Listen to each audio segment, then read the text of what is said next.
Hello everyone, I'm Ayan and this is Jai, and you're watching the 5th episode of our series sponsored by Coastal Pet Products of everything you can do with your dog while being stuck at home. And today we are going to do some cooking. I'm going to give you some ideas of homemade snacks that you can make for your dog that would leave them happy and satisfied until the end of this quarantine.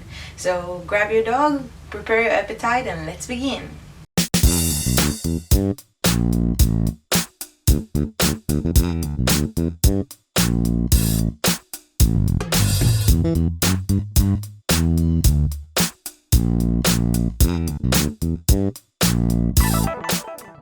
So today we're going to talk about dogs, food, and everything in between. So when it comes to food and dogs, I always used to have a very solid opinion on the matter. I don't like it when dogs beg for food. It feels to me very unbalanced when I eat my dinner and there's a dog staring at me and making me feel like I'm starving him. So to prevent this behavior from Chai, I used to keep a very clear separation between his food and mine. Now don't get me wrong, I used to give him huge bones and delicious snacks, but my food was mine and his food was his. And that's how we rolled. However, because we always go together everywhere, I quickly learned that some things are just beyond my control. You see, very often strangers would give Chai leftovers from their food to get his attention. And before I knew it, he discovered the magnificent world of human flavors, and by that time, it was too late. I used to get so upset with Chai when I would find him taking food from other people. And one day, as I was giving him my most disappointed look, suddenly something huge hit me. I could see the guilt and the shame in his eyes, and for a second there was a pure flash of understanding. He just couldn't help himself. Even though he knew it was wrong and that I disapprove, he simply couldn't get himself to say no to that yummy piece of sausage, just as much as I often cannot say no to that extra piece of cake. Besides this being one of the most significant moments in our relationship, when there is a pure understanding and suddenly everything is clear and you get to change your mind about something thanks to your dog. This realization has set us on a new course completely. Good food is one of the best pleasures of life. And if we love our dogs as much as we do, I think it's fair to say that they deserve to enjoy food as well.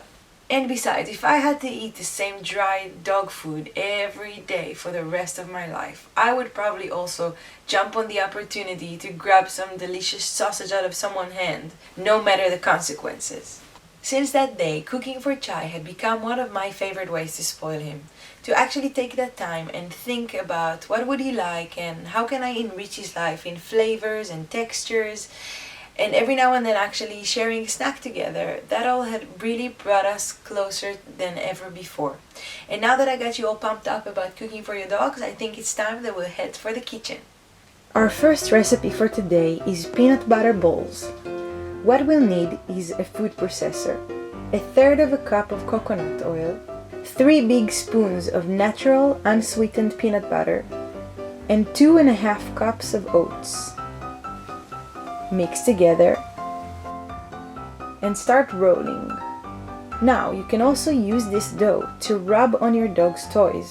It will keep them busy for hours. Keep the balls refrigerated, and next time you get up to the fridge for a snack, you can also grab one for your dog. Next, we are going to make super refreshing banana ice cream blocks.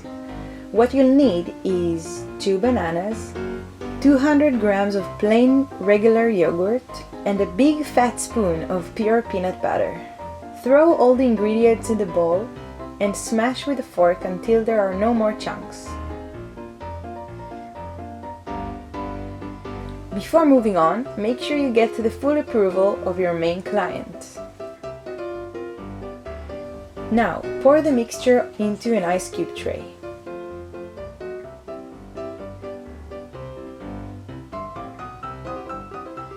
If you have leftovers, you can use the yogurt cone and create a full-size popsicle. Put it all in the freezer and there you have it.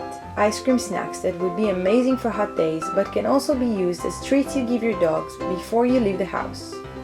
Our last recipe for today is tuna snacks that no dog can refuse. For this one, we'll need 1 tuna can, some leftover cheese that you might have in your fridge, 1 cup of flour, and 1 egg. Throw all the ingredients into a bowl and mix. Prepare an oven tray with baking paper and flatten the mixture into a thin layer. Put in the oven for 20 minutes and bake on 350 Fahrenheit. After 20 minutes, take the tray out and cut your dough into little pieces.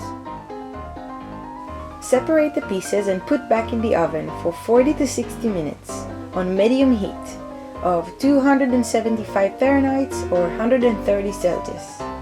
When the snacks are nice and crunchy, take them out of the oven, let it cool completely before storing them in a nice jar. These snacks are perfect for training exercises, as you can hand them out freely without worrying of overfeeding your dog. Okay, my friends, we've reached the end of this cooking session. I really hope you enjoyed this video, and I really hope your dogs are gonna love the snacks we've made today. Please feel free to share with us videos of you cooking for your dogs or giving them the snacks that we've made and see their reaction, and maybe some of you will get to be featured in our Instagram stories. Also, I want to thank Coastal Pet Products for sponsoring this video and for supporting this amazing cause of deepening the bond with our dog, spoiling each other, and enjoying food the best way we can. So if you want to have a look at the rest of their products, you're more than welcome to check out the link that I put in the description box below, and maybe you can spoil your dogs with other products from their line. And one more thing before we call it a day. Since I started posting this series, I've been approached by so many people with specific questions about their dog's behavior. Now, unfortunately, these things are so individual for each dog, and the solution also has to be adjusted depending on the age of the dog, his personality, the lifestyle, and the breed, and even the owners. So, I'm happy to announce that as of today, I will be giving individual online sessions for all of you who would like to get my input on your dog behavior. In these sessions, we will understand what motivates your dog and why he acts this way to begin with. And then, together, we will build a set of exercises that will be specifically designed for you and your dog needs, as well as your lifestyle and your abilities. And if you want to hear more about the service, feel free to contact us in any one of our social media platforms or send us email to our address linked in the description box below. And last but not least, on the next episode of this series, we will be talking about how to get your dog to stop destroying things in your house. This one has been requested specifically by so many of you, and I'm very excited for it. So thank you for watching, guys. Hope to see you there, and have an amazing week.